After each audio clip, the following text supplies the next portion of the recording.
नमस्कार साथियों, कुछ बात करें यूट्यूब चैनल पर आपका फिर एक बार बहुत बहुत स्वागत है। हमें अपने जो धार्मिक ग्रंथ हैं उन्हें पूजा की अलमारी में नहीं रखना चाहिए, बल्कि अपनी स्वाध्याय करने वाली जो हमारी अलमारी है, जिसमें हमारी स्वाध्याय करने की पुस्तकें होती हैं, उनमें रखना चाहिए।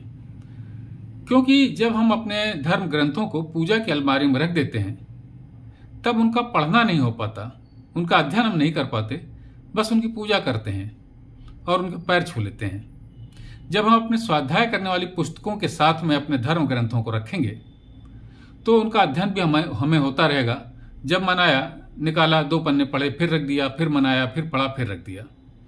क्योंकि हमारे जो धार्मिक ग्रंथ हैं वो वस्तुतः समाज विज्ञान और मनोविज्ञान के ग्रंथ हैं। मैं आपको एक उदाहरण देता हूं।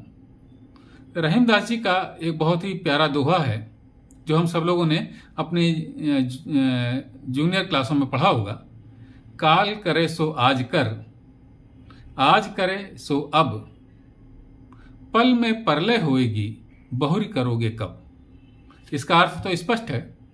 अब इस दोहे की साम्यता आप महाभारत के अनुशासन पर्व के इस श्लोक से करिए, जो मैं भी आपको पढ़ के सुनाता हूं, उसका अर्थ भी बताऊंगा। यह श्लोक है, स्वाकार्य मद कुर्वीत पूर्वान्य चापर हिकम को अपि तद वेद यत्रासो मृत्युना नाभिवीक्षित। इसका अर्थ है, कल का कार्य आज ही कर डालो और दोपहर के बाद करने वाले कार्य को दोपहर से पहले ही कर डालो। कौन उस स्थान को जानता है जहां पर मृत्यु की दृष्टि नहीं पड़ी है। यानी कि कौन जानता है कि कब किसकी मृत्यु हो जाए, इसलिए कल के कार्य को आज कर डालो और दोपहर के बाद करने वाले कार्य को दोपहर से पहले कर डालो। अब रहीमदास जी का वो दोहा और ये श्लोक, आप इन दोनों को देखेंगे तो बिल्कुल ऐसा लगता है कि दोनों के अर्थ समान है। रहीमदास जी के बारे में आपने अगर पढ़ा होगा तो जानते होंगे कि रहीमदास जी बहुत सी भाषाओं के ज्ञाता थे।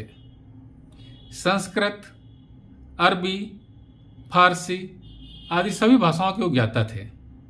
और रहीमदास जी का जो साहित्य है, उनके जो दोहे हैं, उसमें भारतीय पौराणिक चरित्रों की भरमार है। मैं समझता हूं कि रहीमदास जी ने महाभारत का अध्ययन जरूर किया होगा और अगर उन्होंने अध्ययन किया होगा तो ये श्लोक भी जरूर पढ़ा होगा जो मैंने अभी आपको पढ़ करके सुनाया। और इसी श्लोक का उन्होंने पद्यानुवाद किया कि काल करे सो आज कर, आज करे सो अब, पल में परलय होएगी, बहुरी करोगे कब। ये उसी श्लोक का बिल्कुल पद्यानुवाद लगता है।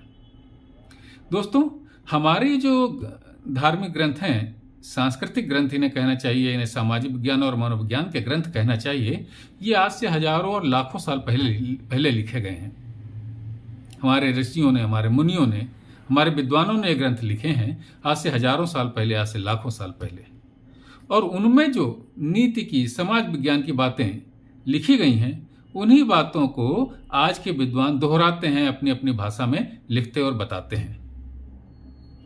तो दोस्तों, हमें इस बात पर गर्व करना चाहिए कि जो बातें अब हमारे विद्वान, देश विदेश के विद्वान बता रहे हैं अपनी अपनी भाषाओं में, वो हमारे पूर्वजों को हजारों लाखों साल पहले उन सब बातों का ज्ञान था।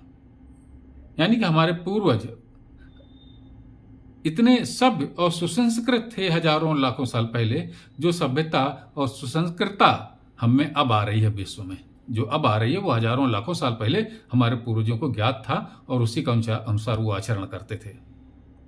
तो साथियों, हमें अपने पूर्वजों पर तो गर्व करना ही चाहिए और हमें अपने इन धार्मिक और सांस्कृतिक ग्रंथों पर भी गर्व करना चाहिए कि हमें ये उपलब्ध हैं, हमारी अपनी थाती हैं ये, इस पर हमें गर्व करना चाहिए। साथियों, इन पुस्तकों का अध्ययन कीजिए। कल आपसे फिर किसी और मुद्दे पर चर्चा होगी। तब तक के लिए जय हिंद, वंदे मातरम।